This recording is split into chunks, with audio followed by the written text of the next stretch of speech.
Hello, Courier. A slimline model PDQ-88C Securitron has been detected near Gibson's scrapyard.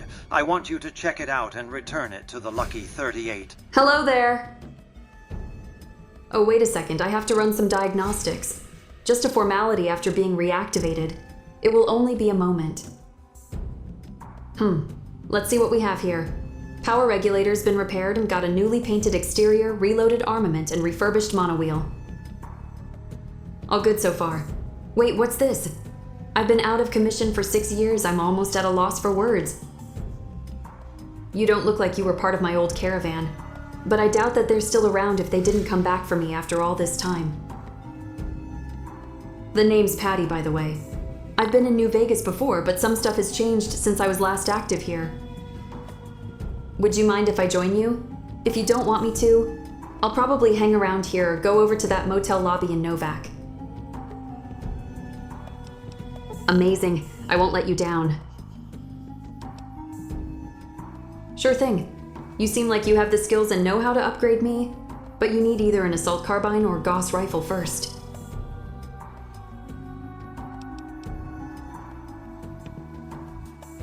Kinda surprising you knew how to add both at the same time.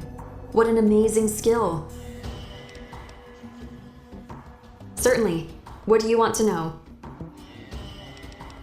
I'm a model PDR-88C Securitron, Robco's slimline Securitron model, not to be confused with the PDQ-88B commonly seen on the Vegas Strip.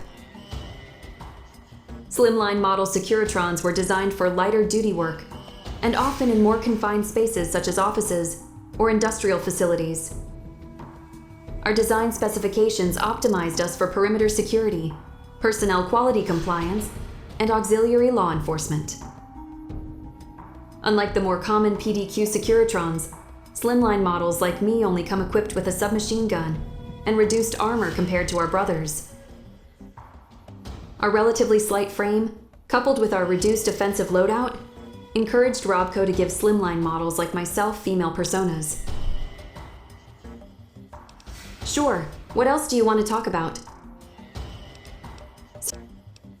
With a few notable exceptions, such as when you reactivated me, I have been active around 2 centuries. New Vegas is a fairly recent locale for me. Up until I was so rudely shot in the back by somebody and forced into this repair facility, I traveled around much of the West Coast.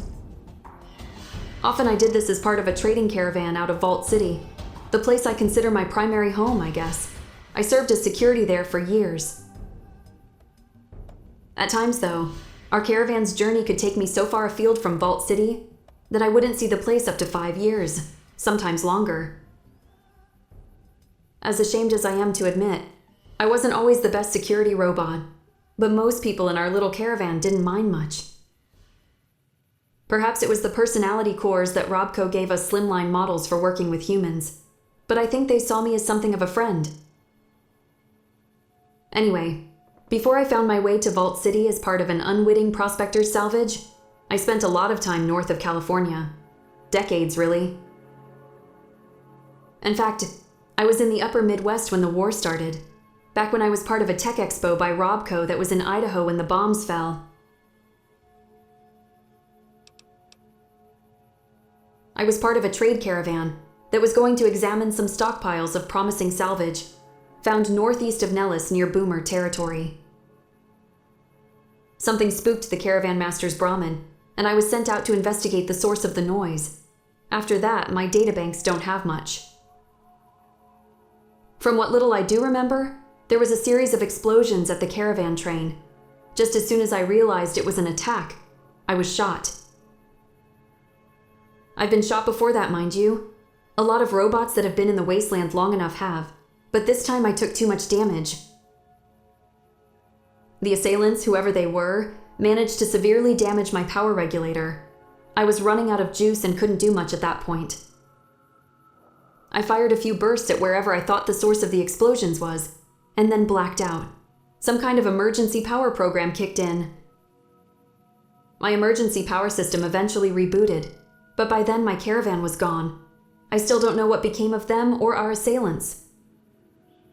My communications relay detected the faint signal of a maintenance facility near Helios 1, and eventually I managed to drag and roll myself there. The bots inside were sympathetic to my plight, and fixed me up as best they could. They even got me a new paint job if you couldn't already tell. Given that you were the one that ultimately fixed me, it was evident that maintenance facility lacked what was needed to fix my power regulator. Fortunately, you came along and resolved that problem for me. For that, I am grateful. Extremely unpleasant. I don't want to talk about it, at least I didn't have to worry about radiation though. Unlike most people's ancestors.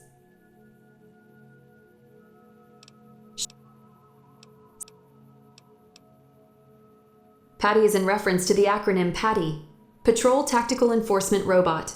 It sounds like Patty, and so the name stuck.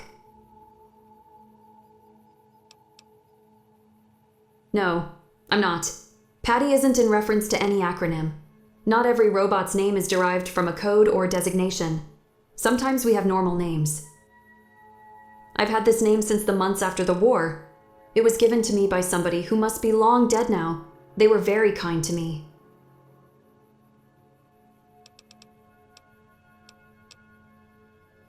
Rumor has it that Robco wasn't the only company to use Securitrons before the war.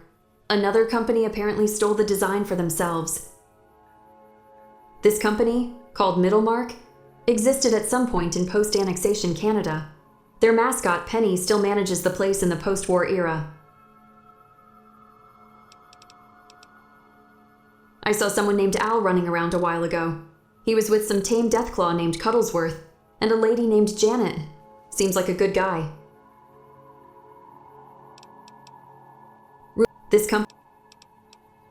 A scavenger from way out to the east, beyond even the Legion's holdings, told me of some place called Robot City. Supposedly it's east of Denver. Get this. Apparently the city's managed by some old computer game that was left running for decades. I've heard it's called Doki Doku or something. Supposedly the city used to send out radio signals telling other bots to come live there. I never got the signal, but wouldn't have gone anyway. Being around other robots all the time simply gets boring after a while, but it's not something a human could understand directly. I heard that north of the New California Republic, there's a place called the Washington Brotherhood. They're like the normal Brotherhood, but grim. I've also heard that north of California is some kind of Mormon Brotherhood of Steel, locked in a three-way war with the NCR and Caesar's Legion. It's hard to tell what's true up there exactly. A lot of people don't really want to talk about it anymore from what I gather. Disappointing. I heard from a roving iBot that, out far to the east, there's an entire republic based around some guy named Dave. He must be very powerful. You know about Petrochico, that old gas company? I heard from a trader years back that they still exist. Well, kind of. This trader told me that the descendants of the corporation's employees still live on corporate grounds under the guidance of a CEO. Strange. Did you know that the famous pre-war game, Wasteland, got its own radio and TV show before the war? Some people love it, but others seem to hate it. Apparently there is a chapter of the Brotherhood of Steel that exists all the way out in Texas. How many chapters even are there? What the fuck are you doing? My brother died at the Battle of Hoover Dam. You're desecrating a war memorial. Oh, now it's on! Enemy spotted.